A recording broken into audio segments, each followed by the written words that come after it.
আসসালামু আলাইকুম। বিসমিল্লাহির রহমানির রহিম। ঐতিহ্যবাহী আশিনল গ্রামের বিশিষ্ট ব্যবসায়ী ফকরুদ্দিন আহমেদ কামাল কাকা আজকে প্রায় 550টি পরিবারের মাঝে ঈদ উপহার সামগ্রী বিতরণ করেন। এতে আমাদের এলাকার গণ্যমান্য সকল ব্যক্তিবর্গ উপস্থিত হয় এবং প্রায় 550টি পরিবারের যারা আগে থেকে স্লিপ দেওয়া ছিল স্লিপ নিয়ে উপস্থিত হন।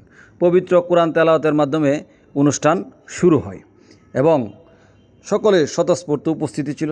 সকলেই তাদের নিজ নিজ অবস্থান থেকে আজকের এই অনুষ্ঠান সম্পর্কে বিভিন্ন তথ্য তুলে ধরেন এবং বিভিন্ন মানবিক বিষয় তুলে ধরেন এবং বিভিন্ন শ্রেণী পেশার মানুষও, সাংবাদিক, শিক্ষক, ডক্টর, বিভিন্ন লোকজন উপস্থিত ছিল।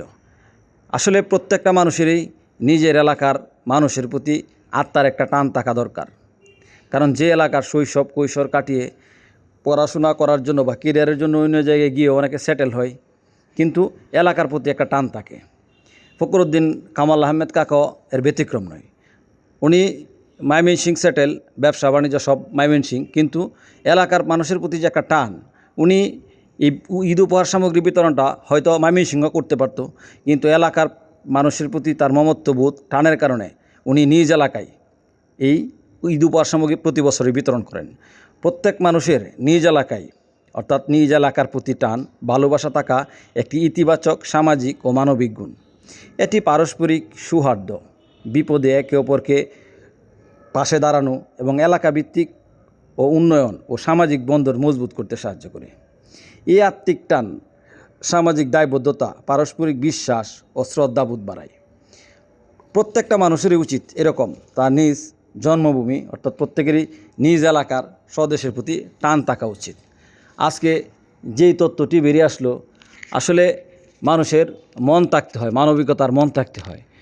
বিদেশ থাকলে বা অন্য এলাকায় থাকলেও যে নিজের এলাকার প্রতি অনেক কিছু করা যায়, নিজের এলাকার প্রতি মমত্ববোধ বাড়ানো যায়, এইগুলিও বক্তারা তথ্য তুলে ধরেন।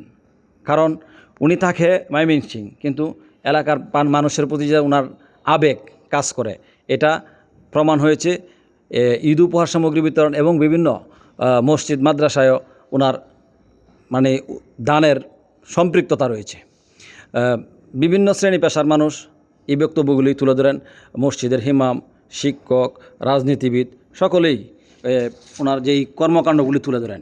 অবশেষে মোনাজাতের মাধ্যমে এই প্রোগ্রাম শেষ হয় এবং সভাপতির বক্তব্যে সমাপনী বক্তব্যে আলোচনা প্রোগ্রাম শেষ হয় এবং আলোচনা শেষ হওয়ার পর, মোনাজাতের মাধ্যমে শেষ হওয়ার পর ঈদ উপহার সামগ্রী বিতরণ করা হয় এবং প্রত্যেককেই তাদের কার্ড অনুযায়ী ঈদ উপহার সামগ্রী বিতরণ করা হয় এবং আগামী বছরও যাতে স্বতঃস্ফূর্তভাবে আসতে পারে সেগুলিও তাদেরকে বলে দেওয়া হয়েছে।